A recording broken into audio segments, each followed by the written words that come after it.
What traction were you really looking to achieve once you sort of relaunched the category you were focused on? Honestly, we didn't really set a really high ambition in terms of like, this is the revenue we want to hit. Like, I think this month we're going to be doing over 700K in monthly revenues. But at the time, it was just like, we need to survive. We make more money than what spending right now, which is predominantly on payroll for a couple of guys. So I read all the superhuman stuff like after we ended up doing this kind of pivot. And it really doesn't make sense. You're uncertain, right? And I get it from like a founder's perspective now looking back of like who you should go after. And so you just go Mhm. after everybody and you can just be like, Mm, oh, small businesses. I just want to so we got to just blanket every single person because you're anxious. You don't really know who the right person is. You think that they're too small of a segment. And we kind of thought that as well. We're just like, how many general counsels really are there?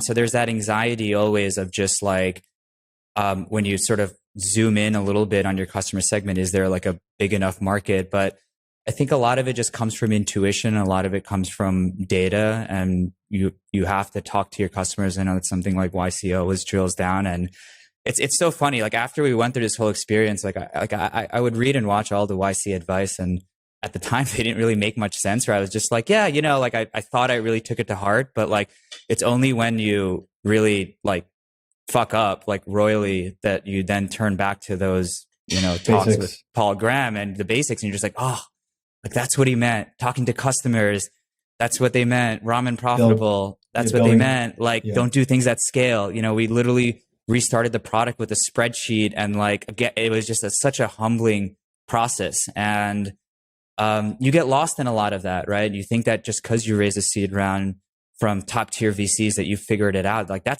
I would say arguably that's the easy part. That was the easiest part about it. Yeah. It's still hard. Fundraising is still hard, and clearly was for us because of the whole sort of drama that went down with that. But um, ultimately, it's really just finding that core base of customers and just going heads down and just building to solve something for them. And you're constantly tinkering between how much stuff do I do manually versus how much stuff do I like code out and automate. And we're still at that phase today.